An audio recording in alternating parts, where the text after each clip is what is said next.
نماز کے بعد اجتماعی دعا نبی صلی اللہ علیہ وسلم سے کہیں بھی ثابت نہیں ہے، کوئی ضعیف حدیث بھی نہیں ملتی اس کے بارے میں، اسی وجہ سے فقہ کی کتابوں میں بھی اس کا تذکرہ نہیں ہے۔ یہ بر صغیر میں ایک چیز رائج ہو گئی ہے، تو اب جو چیز رائج ہو جائے اس کو ایک دم سے چھوڑنے میں فتنہ ہوتا ہے،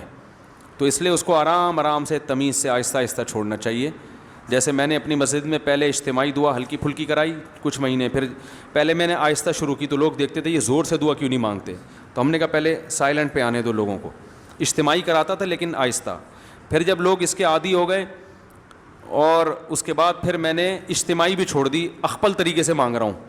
یعنی ہاتھ اٹھاتا ہوں مگر نیت اجتماع کی نہیں ہوتی، اپنی پبلک اپنی مانگ رہی ہوتے ہیں، اپنی مانگ رہے ہوتے ہیں۔ جب یہاں اس کے لوگ عادی ہو گئے، پھر اچھا پہلے تو یہ بتاتا تھا ہاتھ اٹھاتے ہوئے نا اللہم انت السلام، یوں پڑھتا تھا، نیت ہوتی تھی اپنی۔ پھر جب لوگ اس کے عادی ہو گئے تو پھر ہاتھ اٹھاتے ہوئے پبلک کو پتہ ہی نہیں چلتا، اب ہاتھ گراتے ہوئے بھی پتہ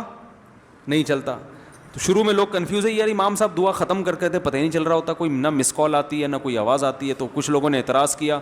کچھ مڑ مڑ کے دیکھ رہے ہوتے تھے ہاتھ گرائے ہیں کہ نہیں گرائے ہیں، تو میں اسے کہتا تمہیں اس سے کیا ہے کہ میں دعا مانگ رہا ہوں کہ نہیں مانگ رہا، تمہیں اس سے کیا مسئلہ ہے، میری مرضی۔ تو پہلے اس پہ اعتراضات ہوئے، ہوتے نا یہ امام کو باہر نکالو، کسی نے کہا یہ پتہ نہیں کون سا آ گیا، یہ وہاں بھی ہے، کسی نے کہا کیا ہے۔ پھر جب اس کے عادی ہو گئے نا، ابھی یہاں تک آ کے بریک لگ گئی ہے میری۔ اس کے بعد اگلا اسٹیپ یہ ہے کہ یہ دعا مانگنا ہے نماز کے بعد ہاتھ اٹھا کے، کوئی فرض واجب بھی نہیں ہے، تو اس کو اتنا ضروری کیوں سمجھ رہے ہو بھائی؟ جو امام ہاتھ اٹھا کے نماز کے بعد دعا نہیں مانگتا اس کو امامت سے نکال دیتے ہیں۔ تو اب کچھ دنوں میں اس پہ بھی آہستہ آہستہ پبلک کو سیٹ کرنا ہے کہ اگر امام سلام پھیر کے تسبیح پڑھ کے گھر چلا جائے، دل میں دعا مانگ لے یا گھر جا کے مانگ لے، تو اللہ کی رسول کی طرف سے امام اس بات کا پابند نہیں ہے کہ وہ گن پوائنٹ پہ اس سے دعائیں منگوائی جائیں، لیکن ابھی لوگوں کا ہاضمہ اتنا ہوا نہیں ہے، یہ کر لیا تو نہیں، آپ لوگ ہی میرے خلاف ہو جائیں گے۔ تو آہستہ آہستہ جہاں یہاں تک آ گئے تو اگلا اسٹیپ انشاءاللہ 10-20 سالوں میں وہ بھی ہو جائے گا، ٹھیک ہے نا۔ تو ایک دم فتنہ نہیں کھڑا کر دینا چاہیے، تمیز سے، ہر کام جب تمیز سے ہوتا ہے،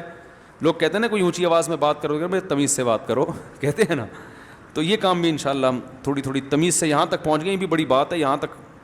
ہماری مساجد میں اس اسٹیج تک پہنچنا بھی آسان کام نہیں ہے۔ اب دیکھیں جمعے میں دعا شارٹ ہے نا، آج جمعے کے بعد دعا مانگی میں نے نہیں ہے نا، پبلک کو پتہ بھی نہیں چلا، آپ لوگوں کو بھی پتہ چلے گا، چلے جائیں گے گھر، ٹھیک ہے۔ کوئی جمعے کے بعد تو اجتماعی دعائیں مانگی جاتی ہیں، کوئی ضروری تھوڑی ہیں، تو کوئی ایک بندہ ایسا بھی ہونا چاہیے جو یہ نہ مانگ رہا ہو، یہ بتانے کے لیے کہ وہ فرض نہیں ہے۔ جو اجتماعی دعا خطبے میں ہوتی ہے وہ تو سنت ہے، وہ ہو گئی، خطبے میں ہم نے دعا مانگی نا اللہم اہدنا فیمن ہدیت وعافنا، یہ ہے سنت، یہ ہم نے کر لی ہے،